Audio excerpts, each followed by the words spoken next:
there barbecue sauce in there?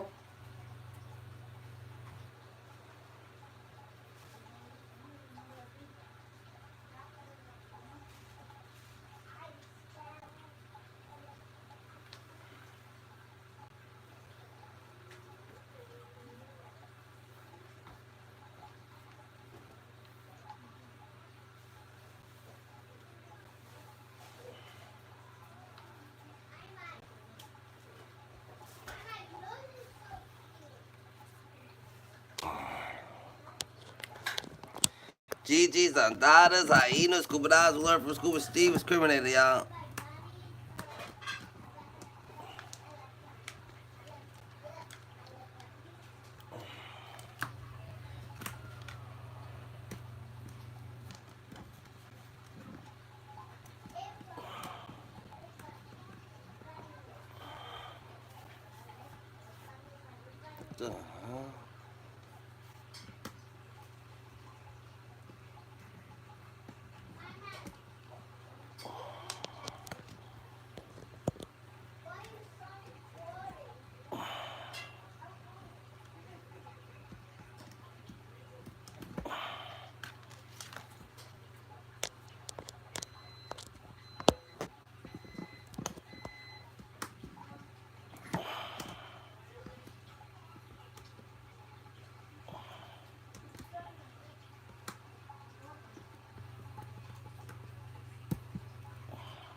Who's warming stuff up?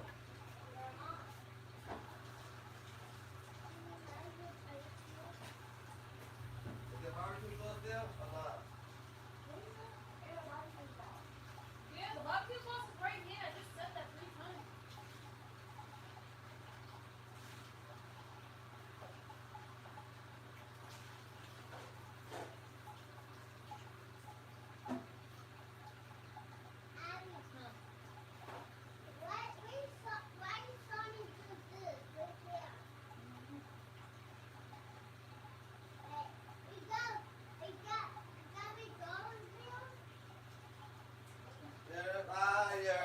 You never.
Take me higher.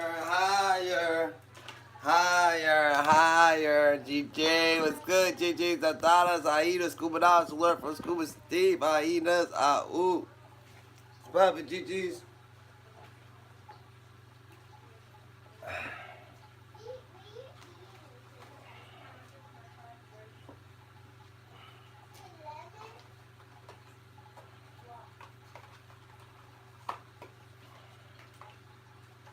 God, I hate when they do that, man. They only put only 2 good nuggets in your McDonald's thing. They never put good nuggets in there.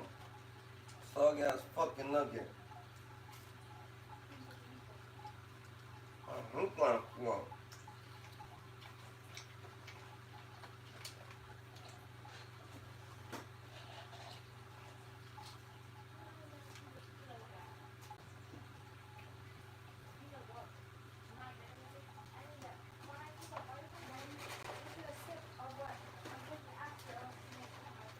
Well, Harry, you want some? No, you want some of the fish fillet? Huh? I'm eating. Take away. What? What did you say? Take away.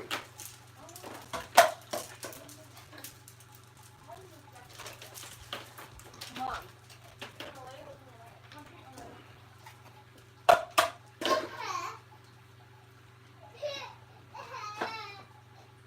The Brad They don't ain't want to playing. come up missing. Everybody ain't talking right now. Hey. Well, you know, you can have associates. That don't necessarily mean you friends. Yeah, but honey, You they can be see these people when you associate at parties, or you can go to the parties. I know a lot of people that was at the parties that are not friends with them. So, you know, they spotted hugged up too many times together, honey. Look at Gary, when you see each other at these events and stuff, you're gonna hug, you're gonna greet, you're gonna say what's up. I believe they might have did music together back in the day, but you know that don't mean that they're friends. I mean, I don't know if they're friends or not. So whatever. Moving, you. That's why you're getting choked up. You can't even talk because you choke because God don't like ugly. All right, now It ain't moving fun, on. pretty. T.I. is suing Sabrina Peterson for defamation over 3 years after she sued him for claims that he once held a gun to her head. Now, in new court documents, T.I. said that he and his family ended their friendship with Sabrina since she wasn't a positive influence to be around. He alleged Sabrina felt upset by this decision and in turn became obsessed with him.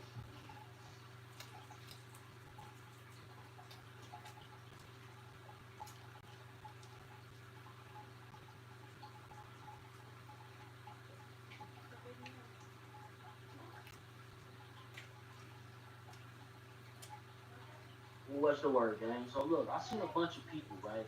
They was like, yo, why Dexter never speak on Rose? When his comments are saying that he don't meet the description.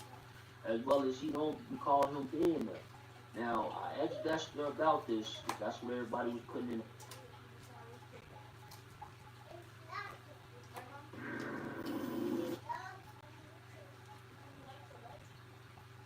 I have to dress Little Haiti. I have to dress Little Haiti. I love Little Haiti.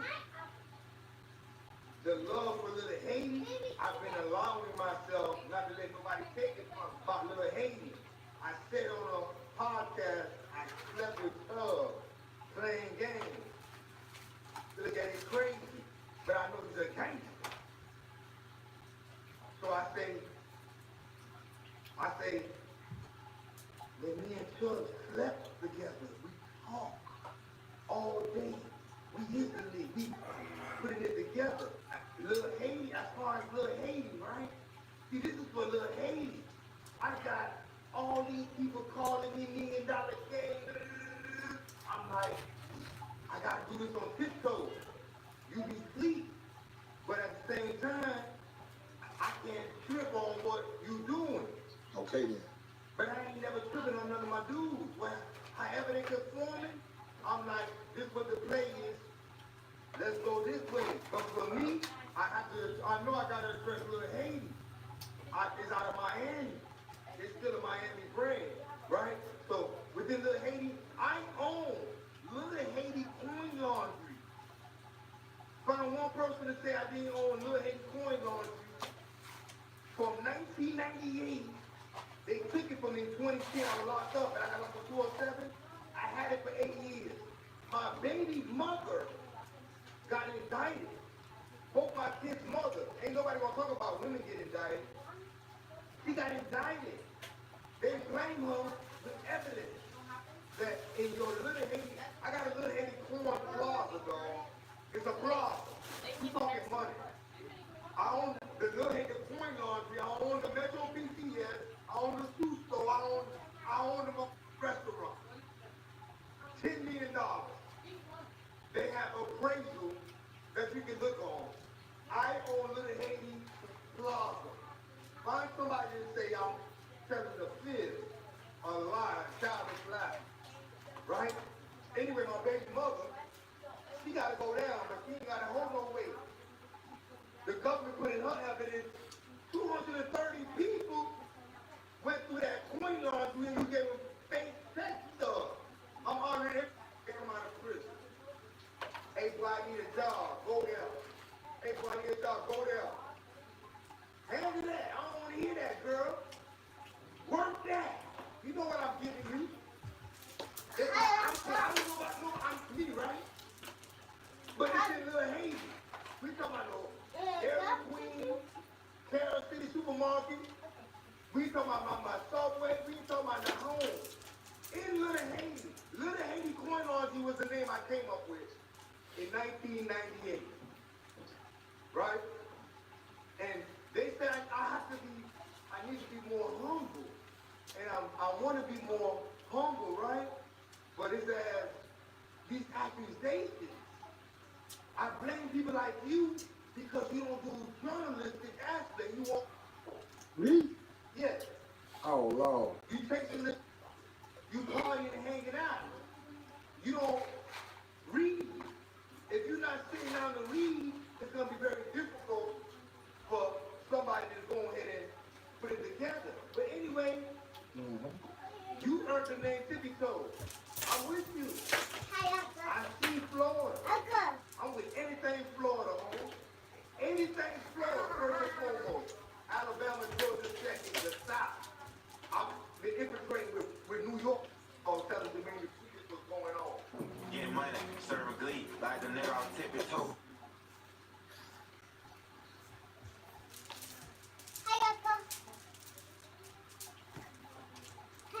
I have to dress Little Haiti. I love Little Haiti. The love for Little Haiti, I've been allowing myself not to let nobody take it from me. Not Little Haiti. I said on a podcast, I slept with Thug, playing games. Look at it crazy, but I know it's a game. So I say, that me and Thug slept together. We talked all day. We putting it together.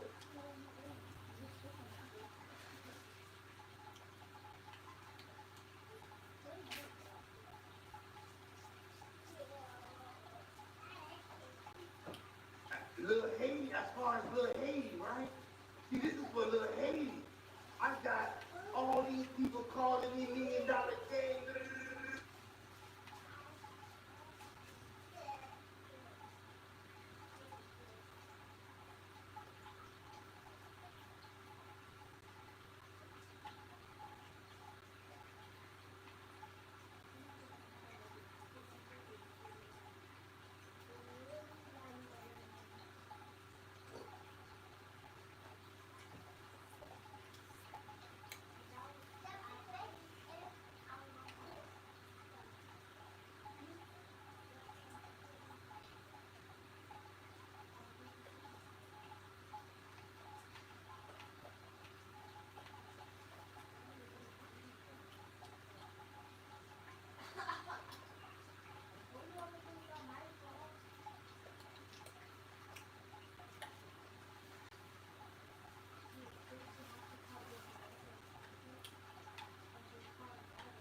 And we all back. Tippy Toes touchdown nose. You feel me? Had to bring her back. Y'all been asking. It's the return of the Mac. It's Mac the Reed. return of the Mac. What happened? Like, what happened? What actually happened, though? Just let me explain it. No, you just explained it, but I'm talking about, we want to know physically, mentally, like, what happened with you? So, I mean, I've been had bipolar. I was diagnosed with bipolar.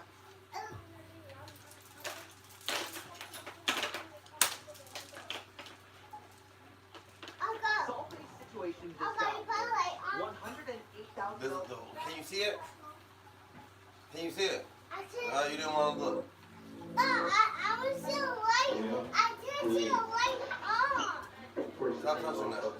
I'm sorry? I didn't see the light on. Yeah. Give us a couple minutes to be down. Minutes are minutes. Papa, can you please turn the light on? You see it? Look at it. Put it on. You couldn't put it on. You touched it. You practically touched the light. You ran all the way inside and touched the light thing. I did touch. Oh, wait, you can put on the light from that phone. She ran all the way to the light and touched it and then ran out. I don't want to go. I don't want to go. I don't want to go. I don't like cold. What are you talking about? Who's supposed to be able to put a phone on?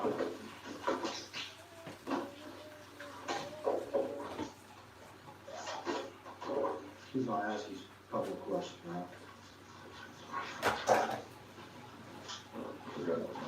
Hurry up and come get this girl. She's over here messing with shit. I'm not. I No, you are. What happened?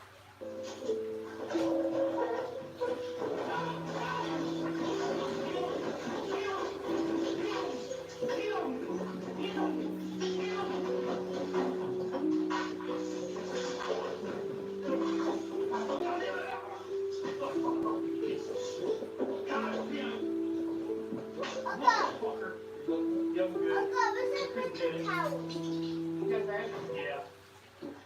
Trying to switch out cuffs and if I didn't take them off and I did the right thing. Let's go. Keep moving. I'll move. I'm good. I got taser. Your ball, I'll do the paper.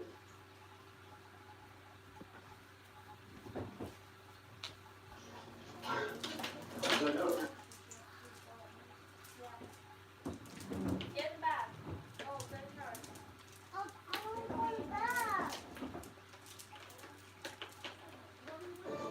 This is Winston Burke, who also went by the name Dice Capone, a Seattle pimp now facing 15 years in prison for his actions in November 2022 when he started shooting at an Uber driver.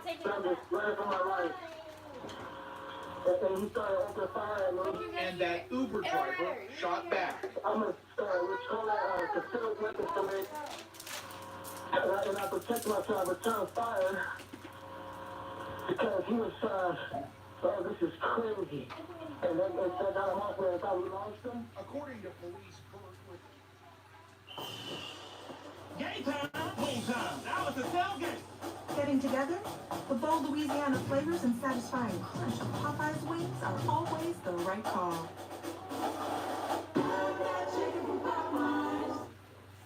Was sex trafficking women on Aurora Avenue in Seattle. One of the women told him she no longer wanted to work for him, so he beat her up, pistol whipped her, and held her against her will in a house in South Seattle. The woman jumped out of a window, but Bert and other women caught her, then drove her to North Aurora. A surveillance camera captured what happened next. The woman begging for help in the middle of the road as Bert's SUV circled around. And that's when the Uber driver picked her up and sped off. And all of a sudden I was driving and I saw her being she said, open the door, good? And she said, to the hospital. Nobody was shot during the rolling gun battle. The Uber driver was able to get the victim to safety. She testified in court against her former pimp.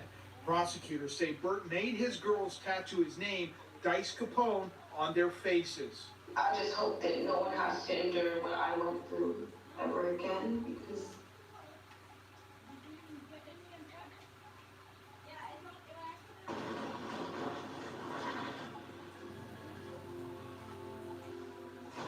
All right, Dame Dash, how's it going? Everything's everything. How's it going with you? It's going good, man. Uh-oh. Cash is over. Cash is legendary.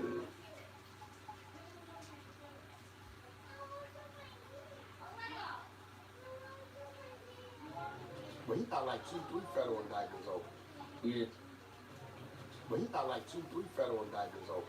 Yeah, so Oh, but everybody. you have to understand. How you be getting that big you from 60s? Don't nobody be trying to holler at you about that? Who? They Like pulled nobody away from from them. 60s, nobody like hold on, Listen. this the OD, this the homie, this the Okay, homie. when you met me, I was the team, right? Oh, that's a fact. I'm the team. I'm the one that go get everything. Once we didn't put the paperwork, Big uterus is that no more. you getting paid $1.6 million a year.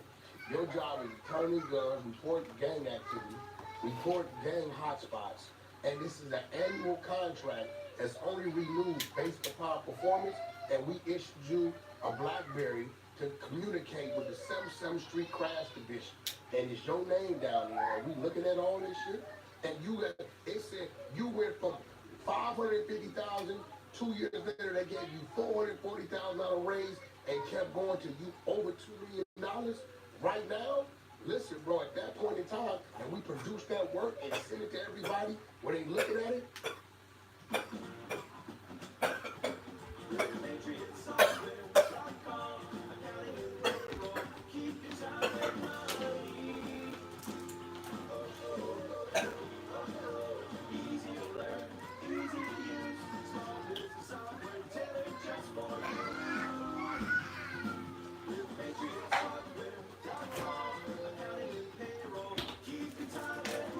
Little girl, shut up, be quiet, cause you're washing your hair. No one's gonna stop.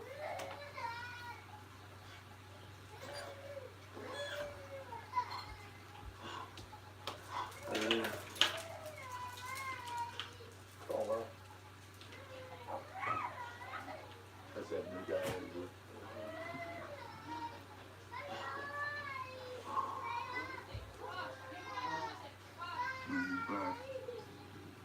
That's the fourth fucking time he's done that. So taking a break. Taking a serious intense approach. That guy's starting to move on position. Yeah, we have definitely massive.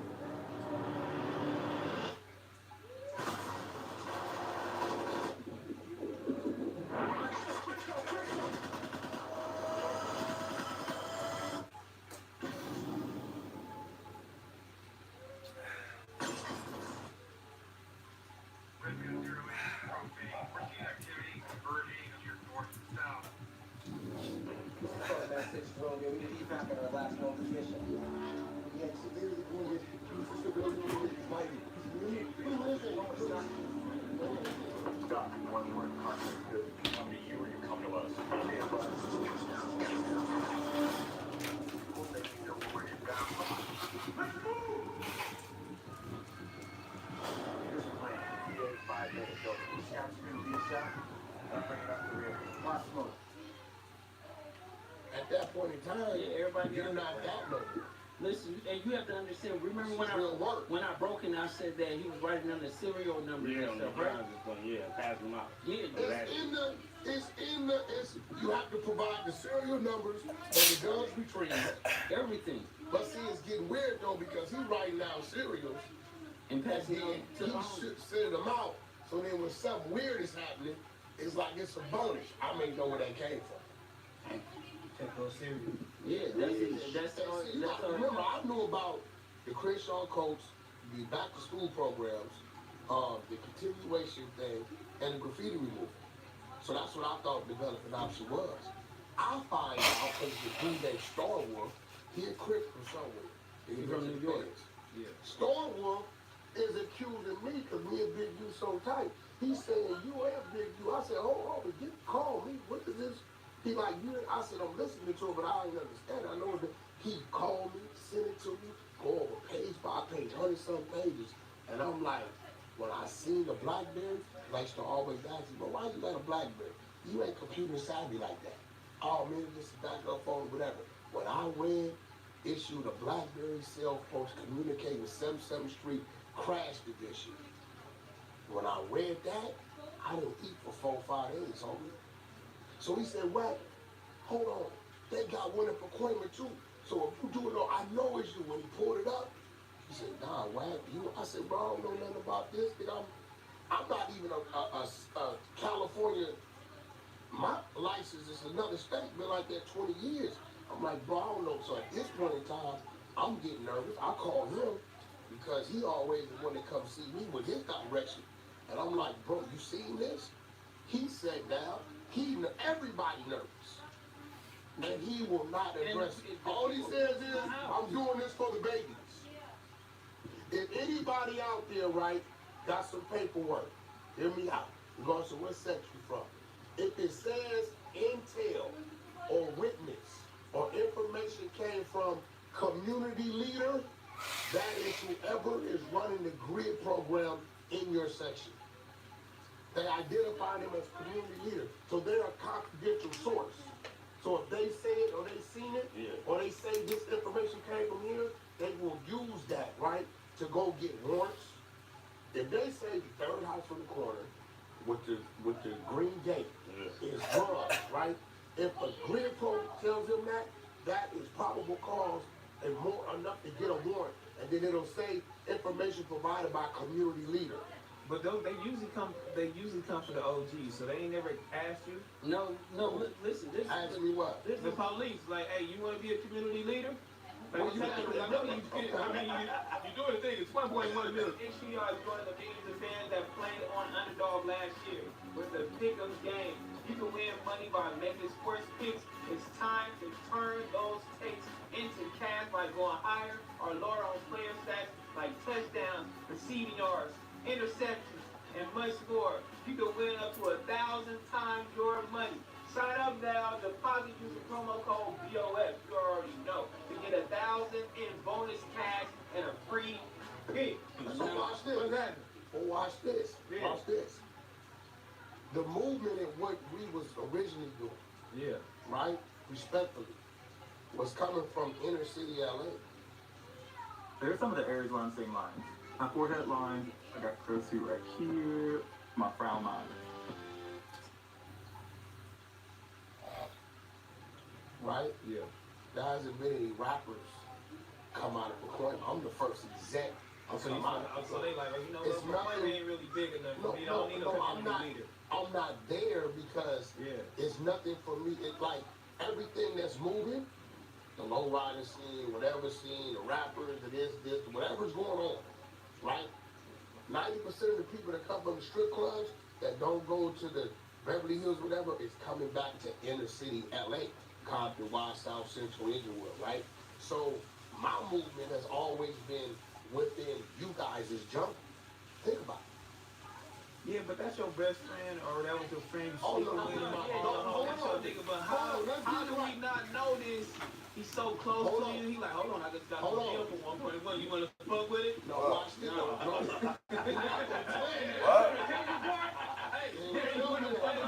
When I found out, the nigga tried to turn me in. He said the What happened?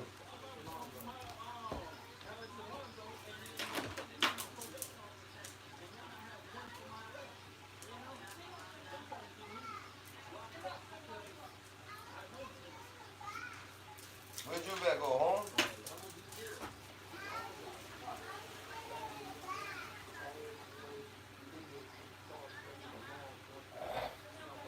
What you was doing today? Just on your house all day?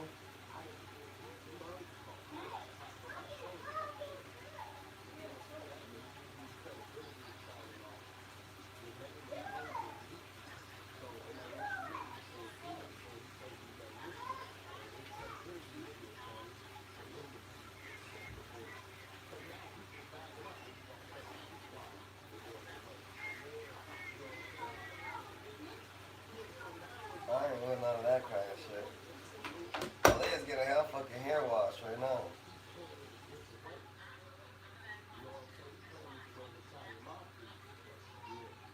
No, they only do that. She's doing that for because she see Julia.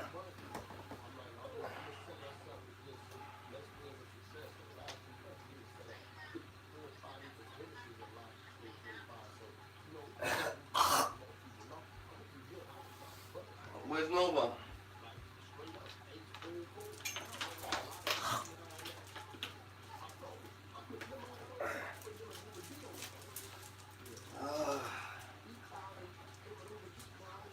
Oh man.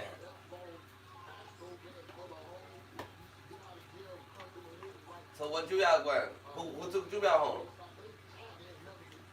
You took her home? She said, I want to go home.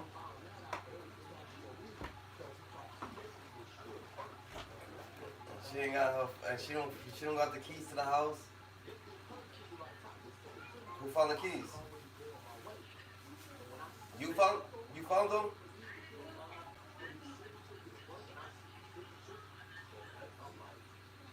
So you don't know if she got the key?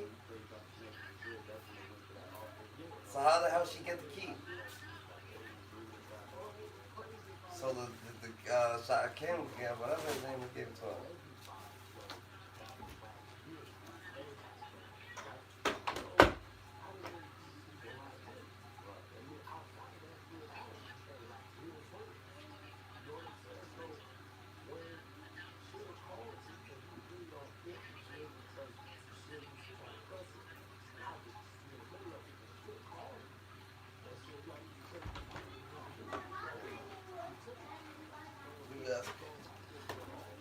Okay.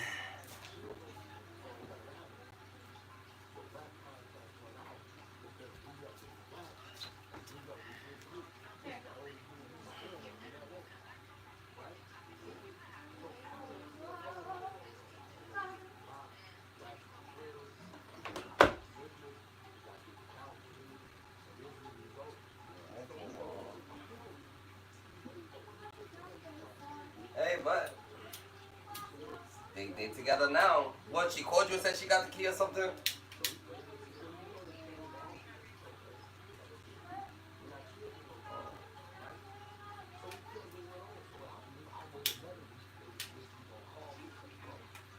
She's crazy as fuck. I don't trust people, nigga. I do not trust people. That nigga could have went and made copies, all different type of shit. Nigga. I'm not with none of that. It goes $40.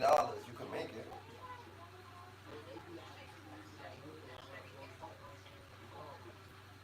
It goes $40 to make it. It's the big key. I know. I got one. I know you can make it.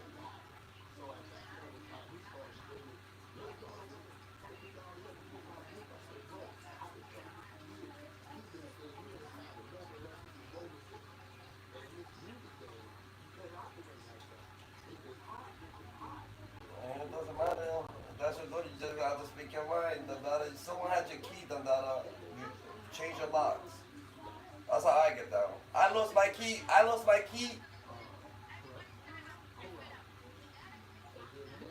Why the fuck you calling me?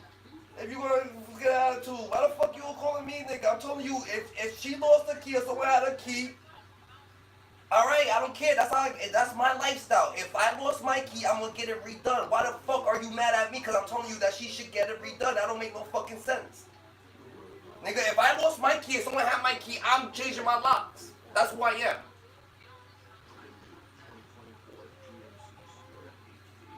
The hell, people sneaky. That little nigga sneaky. Point blank period. He thought he was gonna stay in it as a little sneaky motherfucker. She needs to change her locks. Point blank period. No one wants to hear the truth. Don't call me then. The fuck, nigga? Y'all niggas got on my nerves. I'm chilling over. Every time y'all call me, I'm doing something for myself.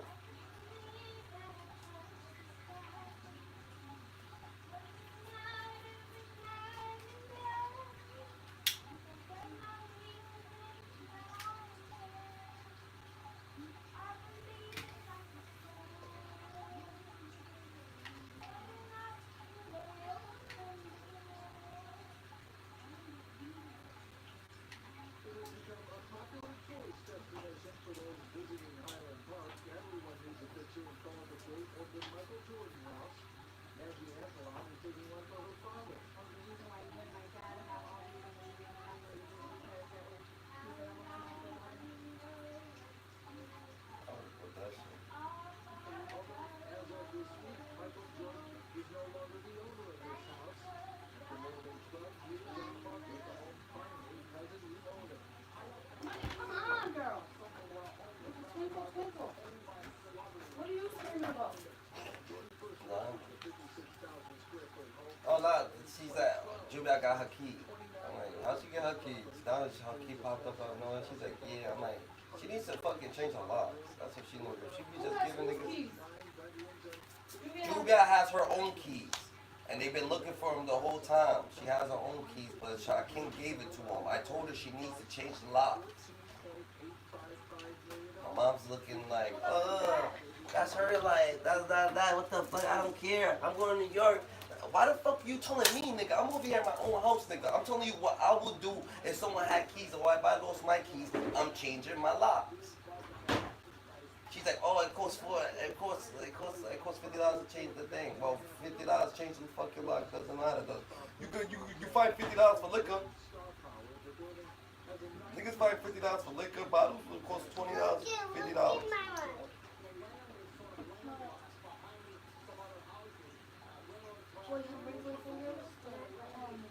They do that every day. That's what my stuff is. There's nothing in here. There is stuff in there. Yeah. There's stuff in there. It just feels like water.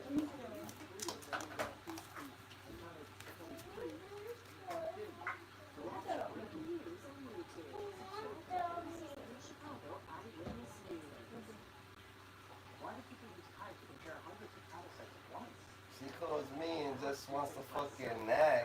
She wants to start nagging. Why the fuck you telling me?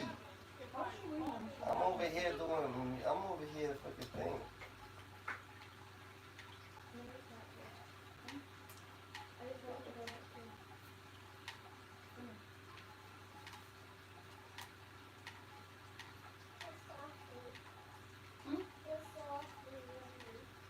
Yeah, but your hair was nasty, girl. Yeah, this is nasty. This is nasty saucy. I want to. It doesn't hurt, so don't stop. Yo, what's the word, man? So look, man, we got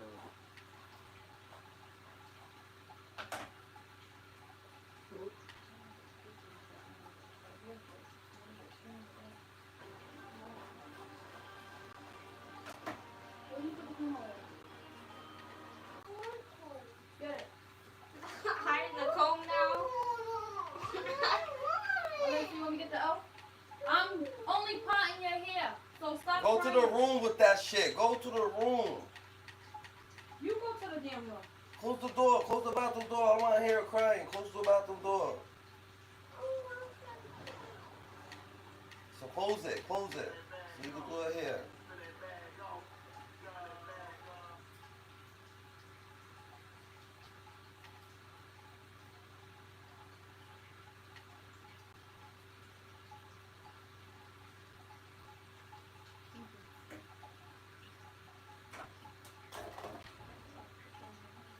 is that?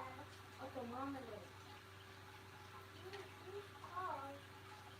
I just look at those cars. No, wait there.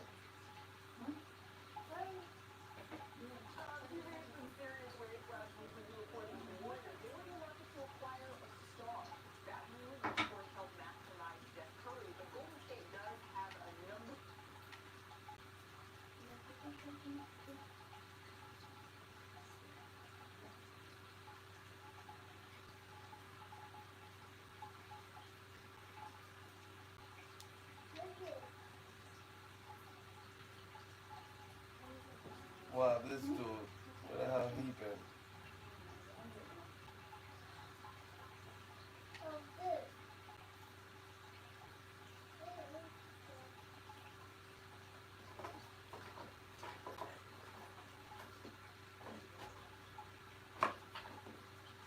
Yeah, something going for itself.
New precinct will improve service.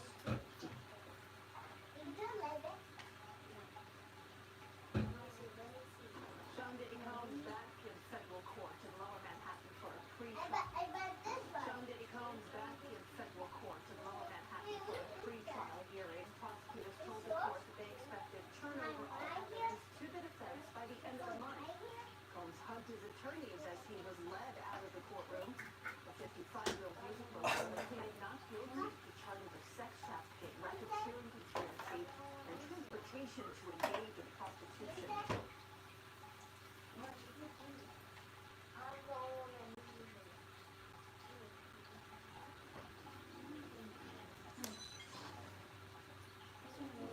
Well, we had a video where we talked about how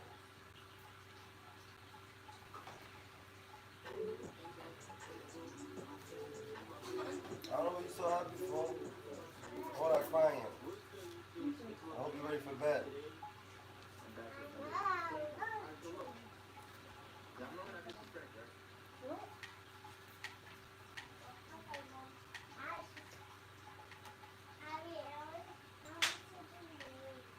Girl, bye. what we separated.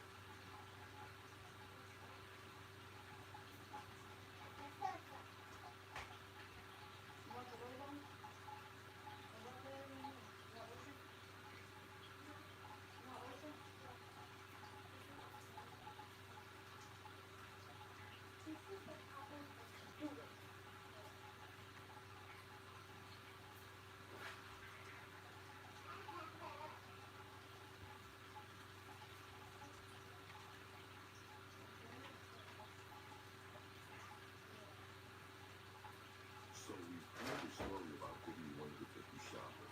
Yeah.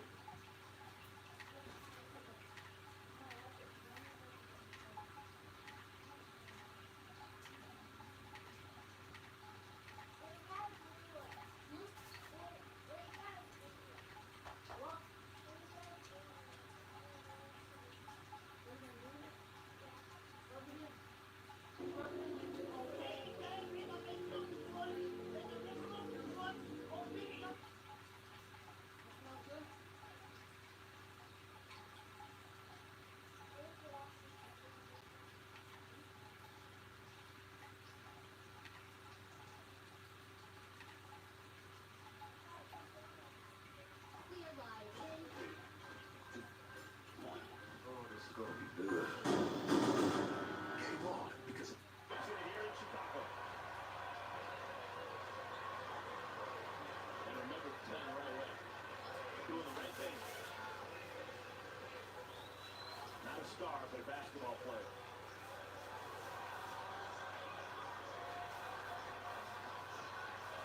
Okay, we still have 3 more games against the Chicago Bulls this year. Maybe we'll see that matchup that everyone wants to see with both Ball brothers on the floor. The one who did play today, Lonzo Ball, had a good night. 10 points, 7 rebounds, 4 assists, 19 minutes. Must be really comfortable in his return from that nasty knee injury.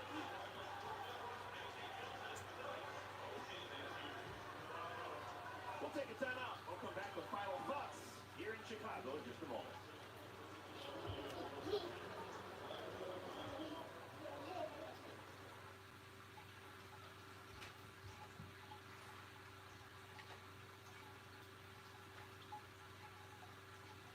Recently, Munchie Beaton did some content where he was going at Whack 100 and a bunch of other.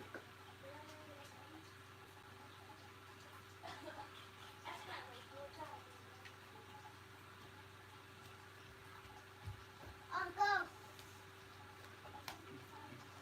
What? Is that? When I drop it. So they're saying that this Uncle. guy, Uncle, smell him. I think his name Uncle, is smell Aiden, him. okay? So his name is like Aiden from like C, okay? Then they're saying, and by the way, so this picture had Dirk with the leader of Mike City. And then they said the shooter, which is Aiden.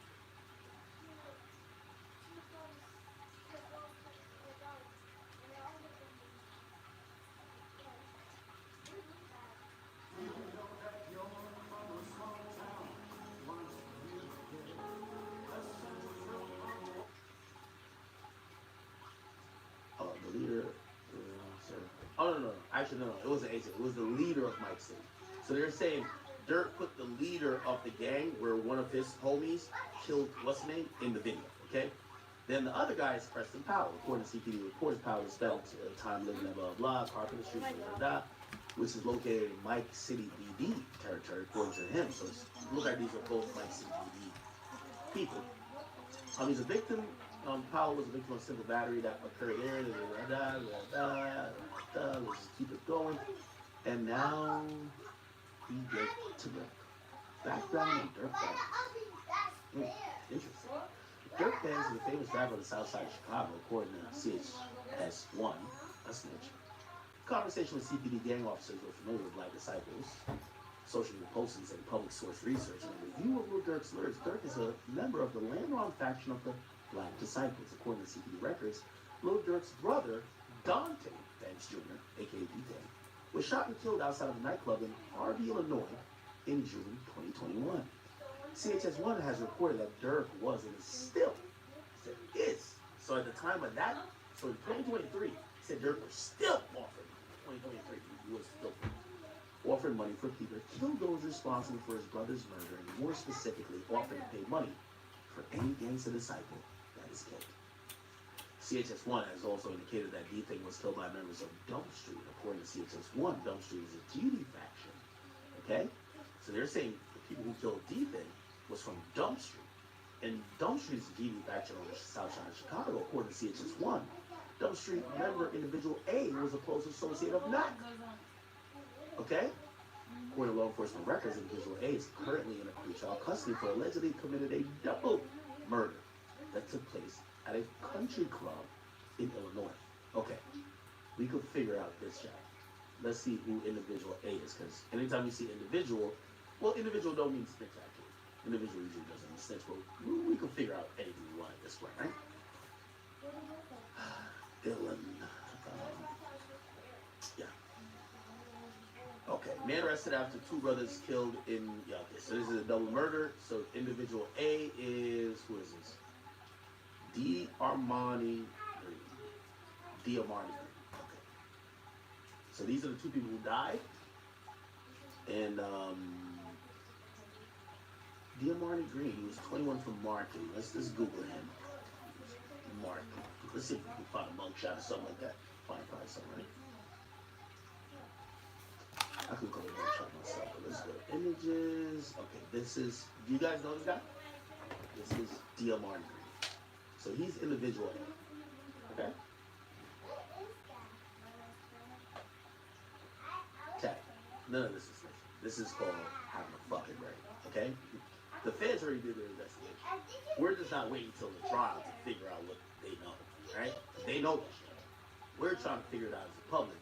They're still investigating, so we gotta be like, read between the lines. Okay, bet. So they're saying individual A was close to Mac, and he's locked up for a double murder. Now Stephon Mack's murder. According to records and information provided by YPC, and I think that's the youth, is that the youth whatever thingy? Yeah. Mac, yeah, okay. That's the Youth Peace Center. Mac arrived at the Youth Peace Center at 12:07 on January 27th. Based on the video surveillance provided by YPC at approximately 2:22, while Mac was inside a 2014 black Chrysler sedan with tinted windows carrying the shooters arrived to the parking lot. The Chrysler was initially parked on the east side of the parking lot. Based on YPC, at approximately 2:25, the Chrysler moved to the west side of the lot, facing eastward. The shooters remained in the Chrysler for approximately 40 minutes, apparently waiting for Mac to leave YPC. So, we're there. Based on the surveillance footage provided by YPC, Mac exited the YPC and began walking across the parking lot at approximately 2:59 p.m. As he walked towards his car, two masked individuals emerged from the Chrysler, one from the driver's side door, shooter A, and the other from the front passenger side door, shooter B. They began shooting at Mac, who fled eastbound from the shooters. Based on the video surveillance, right, as well as information provided by the CPD concerning Mac's autopsy, they recovered evidence at and around the crime scene. Shooter A pursued him on foot, shouting to death with a Ruger AR-556. Let's look how that looks. Kruger ATR 556. So the gun that looks like this. Okay. Maybe saw it off a little bit, but look. Based on a ring camera footage obtained from residents located on the 300 block of the West 110th place in Chicago, while after Killer Mac, I believe shooter A fled eastbound from the YBC's.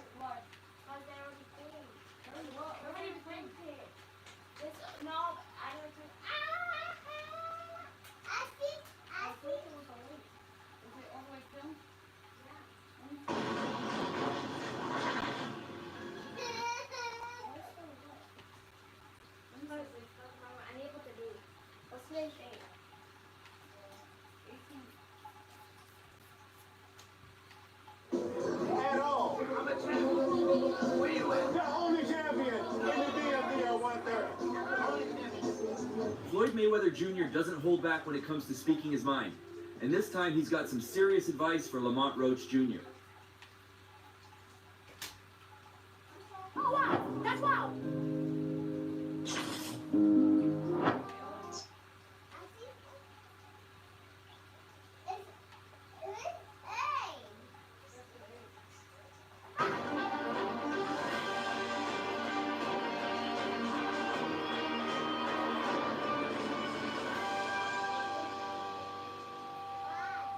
All right, welcome back to Law and Crime, everybody. So we are covering this live hearing that is happening downtown in federal court in Manhattan regarding Sean Diddy Combs. There was a hearing, short hearing between the prosecution, the defense, and the judge regarding evidence, regarding discovery in this case, and it seems it's progressing its way towards a May 5th, 2025 trial date, but I'm not going to talk about it myself. I want to bring on...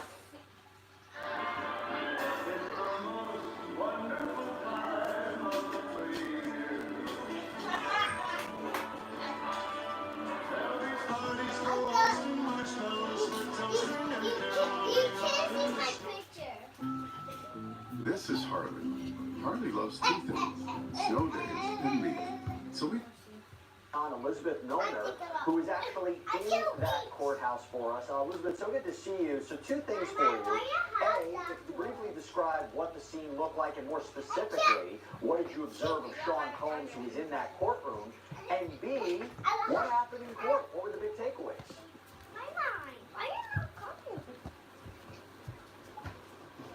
Hey Jesse, great to see you as always.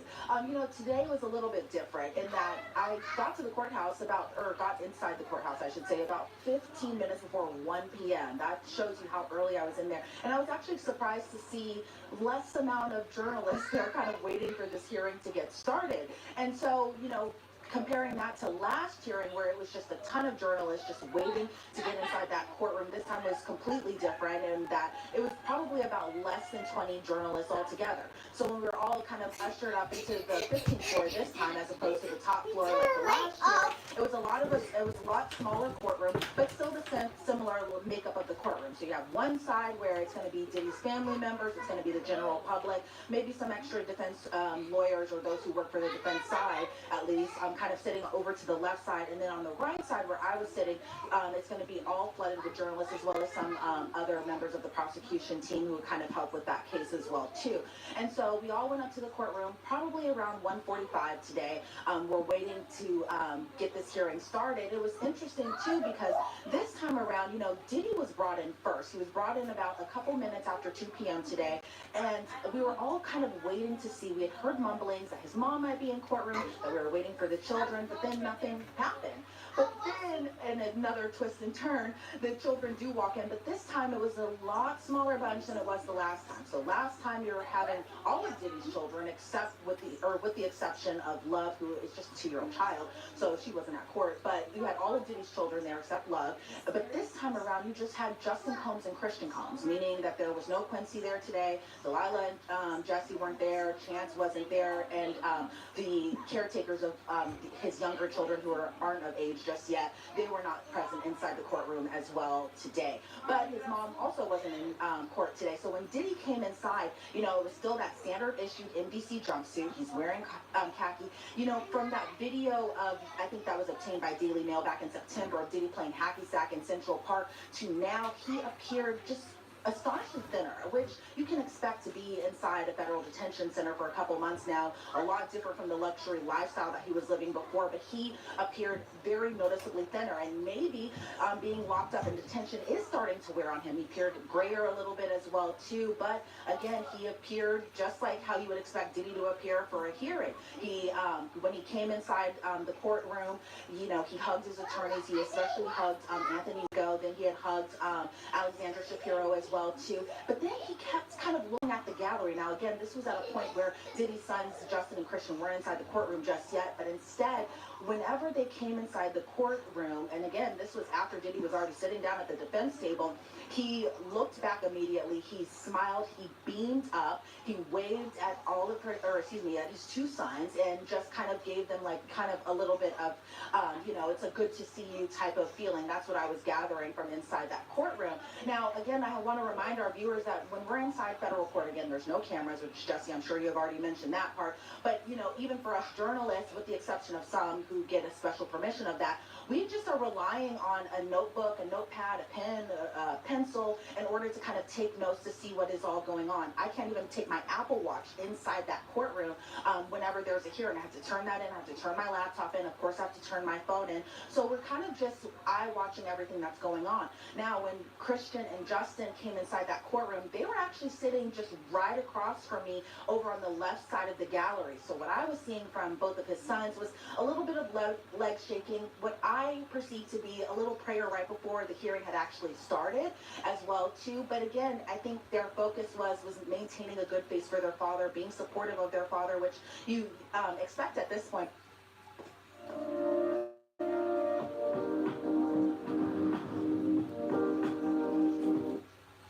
Because they've attended pretty much all of the hearings so far, with the exception of that emergency hearing that happened, I believe, back in October now. But then they kind of just stood and they, or not stood, sat and just kind of listened to what was all kind of happening. Again, that court hearing was pretty quick. It was about 30 minutes long. I think all of us were kind of surprised that the hearing did last that short amount of time as opposed to the last hearing, which was about 2 hours or so.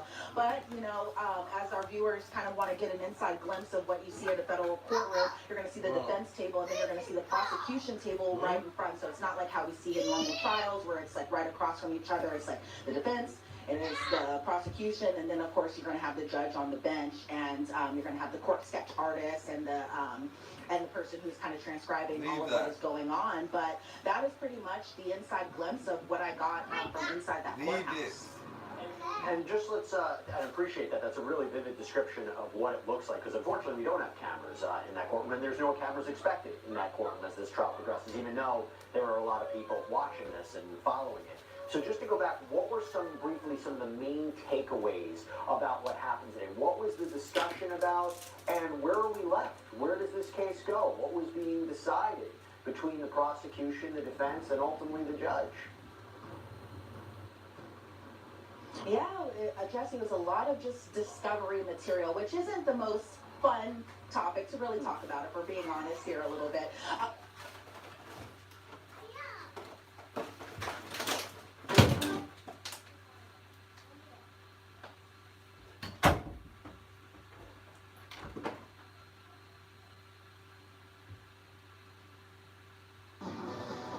Now at 5:30, authorities in the Inland Empire have busted a massive illegal marijuana operation. The numbers are startling.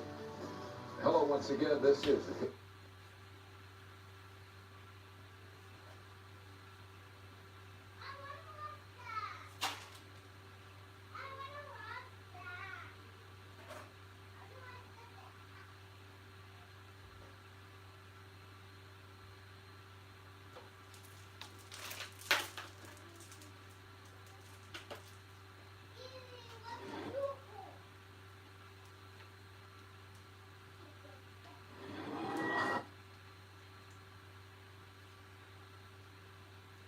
Now the incident that still haunts Megan Thee Stallion. 4 years ago, a fellow rapper shot her in the feet. He was sentenced to 10 years, but she still doesn't feel safe.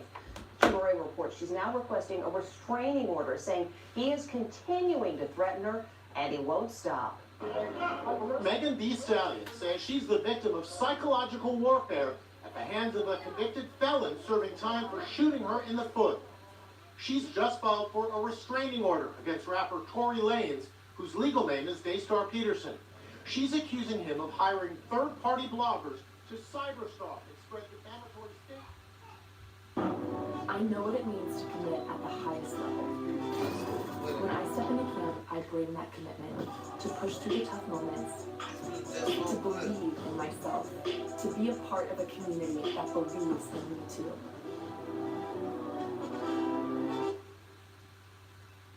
Statements about her. The shooting happened here in the Hollywood Hills after Megan Thee Stallion and Lanez left a pool party at Kylie Jenner's house and an argument ensued. Now Megan claims she's being terrorized by the rapper, who's serving a 10-year prison sentence. But according to court documents, she says Lanez continues to harass, bully, and antagonize her from prison.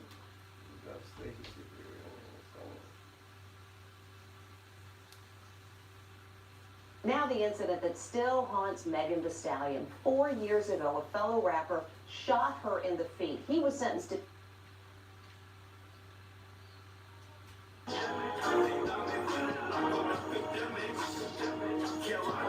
Cover this. Alright. So, here is this, people. So OTF Jam allegedly posted on like his page that's private, and he was speaking out after being labeled a snitch in the Lil Durk federal murder for hire case. Okay, this is what he supposedly said. He had a lot of harsh words. He said, Lexio, I don't know who that is. First off, how that little Steve Tat work out for you? Shaking my head, dumb hoes. But anyway, your baby daddy duck. What, bitch? Stop acting like you was a part of anything with OTF. I had him around you. You just another bitch that want to be a part of something so bad. Only thing that man ducked was being stuck with you for 18 years like that brother told me. He wished that baby, what? When he beat your ass. Only motherfucker was ever sending back to jail was you, like you did the. Alright, this might be him. No punctuation at all. This gotta be him. Like this is how real criminals type. If a real criminal is putting too many commas and periods, like nah. It's either Meek Mill or a real criminal. Okay. So when I see this, I'm like, this nigga is either typing like Meek Mill or this is a real killer. Okay, we don't got time for commas and we don't stop at lights, right? Anyway, so here it goes. Well, you was what? The man loved about you was the way you suck dick to the point you foam at the mouth. Good for nothing ass little girl, bitch. You just need something to talk about so bad, yo, nobody. Bitch, clean your crib. I bet your shit dirty right now. Any nigga that ever been to your crib gonna say your shit wasn't clean, but they look past it for the head. Go live right now. If your shit clean, I would cash app your broke ass. Bitch, if it wasn't cause of me, your bills wouldn't have been paid. This a fact. I'm the reason you had a crib. Alright, this sound like him. A regular hood nigga that's facing murders and be called a snitch. The first thing you probably want to do if you haven't been on the gram in a while is cuss out, a bitch who's sucking somebody else's dick. So this sounds like him. Let's see what else he said. He says, the crib going on, money you bum ass so stole from what I had going on. I'ma smack the fuck out of you. Soon as I see you, I'ma show you how much you don't know better, little dumbass. He wasn't done. Then he says, yo, Jari, I guess you thought this was your time to make your move, huh? My niggas, I've been sent you to black and white to your whole ass cousin Booney. I would have never did 12 years if it was cause of you and Booney underage little girlfriend. So stop it. Try something else. Also, you a nobody. You gotta try to be a part of something like the rest of the nobodies. Don't try to use my name so you could come back outside though. You know what you did. Keep your head up though. God damn, he's still telling threats. That's what I'm talking about. My type of gangster. Buddha, you know you want a lame ass nigga. I wish I would have known your little hoe ass was gonna go home and choose side when you was just around saying all that good shit in my face. Then went right home and got on goofy dude dick But that's what whole niggas do. Instead of saying how you feel, but you didn't do that, cause we both know how that would have turned. Damn, this some retarded shit. Turned out, because I would have made your mama cry when she see you, and it would have been because she was happy to see you, cause I would have broke your face before you went home for sure, and you know that you goofies only play with me. Clap? My least favorite tequila, absolutely Jose Cuervo. Classroom. Yo, let's get this guy to school. Like, for real, bro. Like, yo, what's going on? What's going on? It's like Jake Future Boys, huh? Shit. Holy, let me see what's going on. He said, I would have broke your face before you went home for sure. You know that.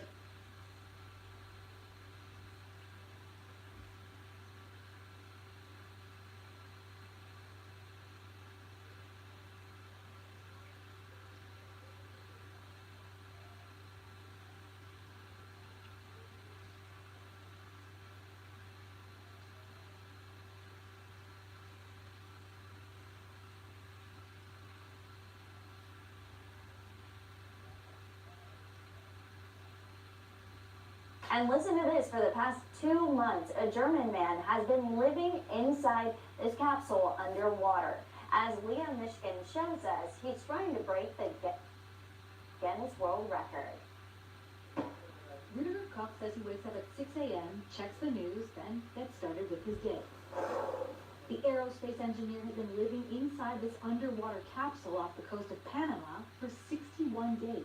He says he does miss a real shower 36 feet below the surface, but enjoys the comfort of TV, a computer, internet, and electricity. I don't feel like I'm suffering down here. Not at all. The hardest is probably, well, sometimes I would like to go diving. The 59-year-old wants to inspire a new way of living. Moving out to the ocean is something we should do. That would be actually a contribution to restore things like reefs. Told a reporter it's much calmer down here, not like city life. His team looks on from a research lab above.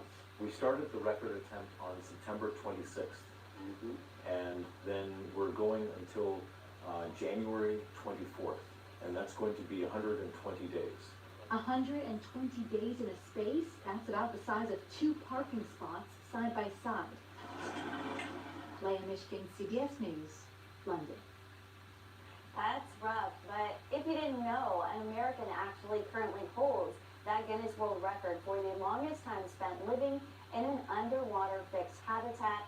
He spent 100 days just off the coast of Key Largo, Florida. We see you, airport dad, protector of passports, reserver of... I could do that.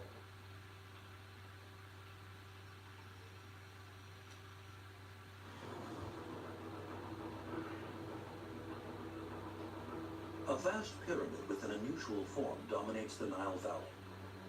It is the tomb of the pharaoh Djoser in the necropolis of Saqqara, south of Cairo. The stick pyramid of Djoser is amazing. It's the first, the most complex. It marks the start of the era of pyramids. An architectural revolution took place under the reign of this pharaoh with the construction of a high monument built entirely in stone. It was an explosion of building in stone. Surrounded by a vast wall, the pyramid is at the center of an immense burial complex with kilometers of secret tunnels running beneath it. They were not only putting 15 hectares on the surface, they were also creating a whole netherworld below the Step Pyramid complex. To achieve this, a whole population was mobilized. It wasn't slaves who built the pyramids. It was people who believed in that religion. For almost 2 centuries now, archaeologists have been trying to solve the mystery of the pyramids and find answers to their many questions. How did they build such tall structures without modern tools? Where did the millions of blocks used for their construction come from? How did the Egyptians manage to reach a height of 60 meters? And was the world's first pyramid built according to a clear plan, or was it the result of chance? For the first time, archaeologists in the field have benefited from new technologies like laser scanners and photogrammetry to uncover fresh clues in this investigation that began 200 years ago. Photogrammetry proves very useful because now you can think about it, look at it again and again from a God's eye point of view. We're right here at her time. Most of the great discoveries happen when we look first from above down. Welcome to Archaeology 2.0.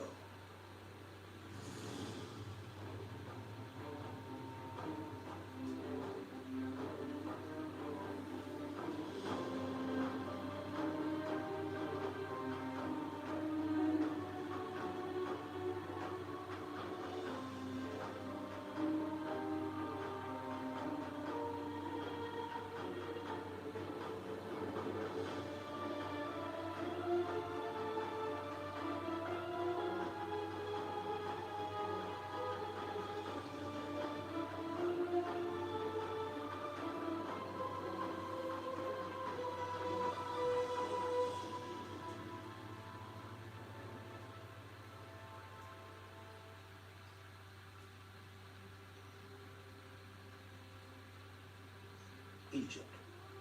For the past 5 millennia, these monuments have stood the test of time. The giant pyramids have fascinated successive generations. But you have to look beyond the most celebrated examples to unveil the mystery of their origins. An hour from Cairo, far from the bustle of the tourists, on a deserted track on the Saqqara Plateau, sand stretches as far as the eye can see. Then suddenly, a strange mountain looms on the horizon. It is the Pyramid of Djoser, which has dominated the Nile Valley for 4,600 years.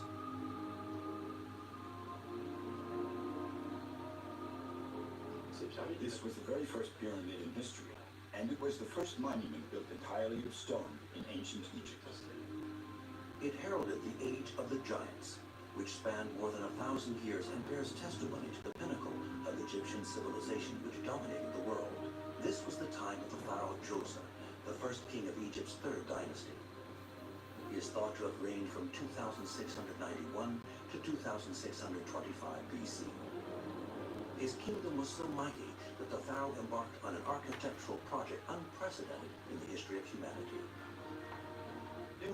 The monuments that his predecessors made weren't higher than 10 or 12 meters, whereas this jump to 60 meters. It was revolutionary. Its dimensions are spectacular. The rectangular base measures 121 meters by 109 meters, and it peaks at 60 meters. In this desert plateau, everything was flat. Erecting a sort of artificial mountain must have been very impressive in the eyes of the Egyptians. This was the skyscraper of its age. Destined to receive the mortal remains of Djoser after his death, its unique shape made it immediately recognizable. We don't yet have the smooth-sided pyramid of Cheops, which appeared a century later, but a step pyramid, as Egyptologists call this design. The tombs of previous dynasties were made of earthen bricks, which are easy to produce and light to transport. But they had a major disadvantage. Brick easily crumbles. It's exposed to the wind, it wears down, and after a few hundred years it will disappear. In the eyes of the Egyptians, stone is eternal. It encapsulates the possibility of building an eternal resting place for the pharaoh. Stone may be eternal, but it's also much heavier. It requires technical skills for cutting, transport, and installation. Nonetheless, the Egyptians embarked on this challenge on a huge scale. And suddenly they're building in stone on a scale of 15 hectares, the size of a large town in the 3rd millennium BC. An enclosure wall is 1,645 meters long. It was an explosion of of building in stone. On the plateau of Saqqara, Djoser built in stone not only his future tomb, but also a vast burial complex. And this mammoth project was completed in record time. It was all achieved within this reign of Djoser is amazing, because they think Djoser reigned 19 years. For a prototype, it was a work of genius. So exactly how did the Egyptians accomplish this technological and architectural revolution?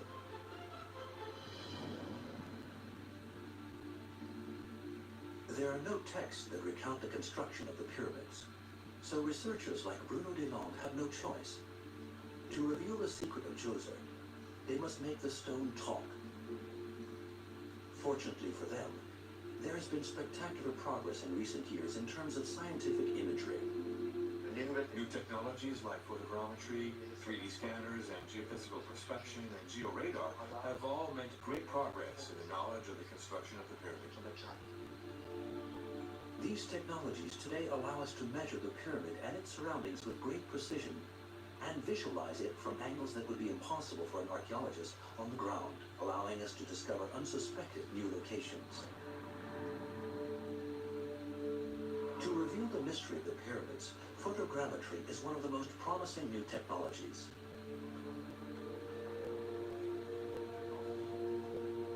In 2018, a major scientific expedition carried out the first full scan of Egypt's 8 biggest pyramids. Photogrammetry is a technique to produce 3D reconstruction of the site or monument. It generates a 3D model of what's visible, so you get a very accurate model of the pyramid, thanks to precision of less than a centimeter. To achieve this level of detail, the team of specialists equipped with imaging equipment and a drone cover each square centimeter of the site, taking tens of thousands of photos. The drone has the huge advantage of height, offering an unprecedented vision of the pyramid. This allows you to see the pyramid and the surrounding terrain. You can then zoom into the pyramid to have a resolution to the nearest millimeter. We can obtain several levels of detail down to small cracks which appear in the same 3D model with the dunes all around. Thanks to this model generated by powerful computers, archaeologists can study it for the first time from new angles and go in a single click from the tiniest detail to an aerial view. Photogrammetry proves very useful because now you can think about it, look at it again and again from a God's eye point of view, or right here at her desktop. They hope to unearth fresh clues, like anomalies in the ground that might provide the key to the construction methods used for the pyramid. For 200 years, researchers have roamed this huge site, but its exceptional size makes it impossible to fully grasp from the ground level. What do you do, a balloon, or you climb up? It's an examination of the pyramid that has not been possible until photogrammetry, until drones. We can see great things from above. Most of the great discoveries happen when we look first from above down. Seeing the site from above is, then, essential. Photogrammetry allows us to see with precision the boundary of the complex, now buried under the sand, and to easily carry out precise measurements. The first thing we can see is that the pyramid of Saqqara is located in the exact center of the site. The pyramid was therefore not conceived in isolation. The whole site covers 15 hectares, the equivalent of 20 football pitches. But to understand the pyramid, one first has to understand the burial complex in its entirety. They were parts of big building complexes which had an essential function for the king's tomb, guaranteeing blissful eternal life. The photogrammetric model allows us to measure the exact size of the town that stood around the pyramid of Djoser. To the south, an entrance with colonnades and a tomb. To the east, 2 palaces, one to the south, one to the north, and a series of small temples. To the north, butting against the pyramid, another funereal temple. And all these buildings lay within a protective wall. All architectural components were within inside the pyramid. The pyramid is nearly in the center of it, moved a little bit to the northwest corner, and it's surrounded by dummy buildings. Buildings that aren't real, don't have, interior rooms and so on. They're basically facades filled with debris. A whole town without inhabitants or life. A city dedicated to the afterlife. This whole complex is almost like a Disneyland, a movie set, creating this simulacrum of a royal complex. It has a magical effect. The site today may seem immense, but this is just a small part of what Djoser had built. There is another city, more secret and more holy, a city that was invisible to its contemporaries. For Mark Lenner, an archaeologist who has devoted his life to the study of the pyramids, the most extraordinary part of the vast Djoser site lies beneath the surface. It's an exceptional thing to be going down under the step pyramid of Djoser, because for many years, decades, nobody could go underneath. The archaeologists who have ventured under this pyramid since the start of the 19th century discovered an underground city made up of countless tunnels. Since 1992 and the major earthquake which damaged the pyramid, it has been strictly forbidden to come down here. In 2010, the Egyptians launched an ambitious restoration project to save the edifice with a view to reopening it to the public. In the meantime, we have had the exceptional privilege of being allowed to visit this subterranean world. It's a tunnel in the bedrock underneath the pyramid, but it's really in the form of a tunnel carved right into the natural rock. This maze of tunnels stretches almost 6 kilometers on 3 levels and goes down to an incredible depth of 40 meters, the equivalent of a 15-story building. Even for an experienced archaeologist, these tunnels are a labyrinth. There is a genuine risk of becoming lost. I have to say, frankly, it's so complicated down here, kind of playing it by ear, as we say in English, because I don't know it by heart.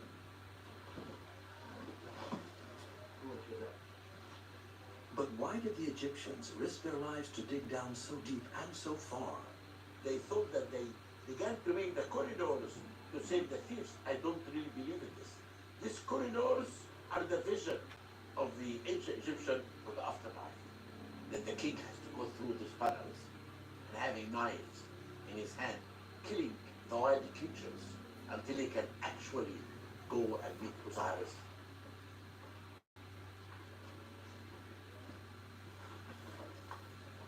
So we have to realize that when they built the step pyramid complex, they were not only putting 15 hectares of architecture for the first time in stone on the surface, but they had 5.7 kilometers of underground tunnels and passageways and chambers. They were also creating a whole netherworld below the step pyramid complex. But it was only in recent years with the restoration that Bruno Delonde has actually mapped everything in 3D using laser scanning. Starting in 2004, a scientific mission scanned the whole of the pyramid. Carried out in particularly difficult conditions, the work lasted 3 years. The aim was to produce a model of the pyramid and its tunnels in 3 dimensions.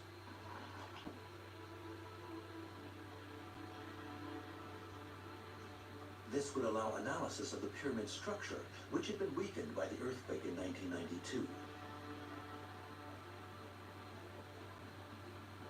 A 3D scanner projects a laser beam over the nearby walls and thereby establishes the volume of the space.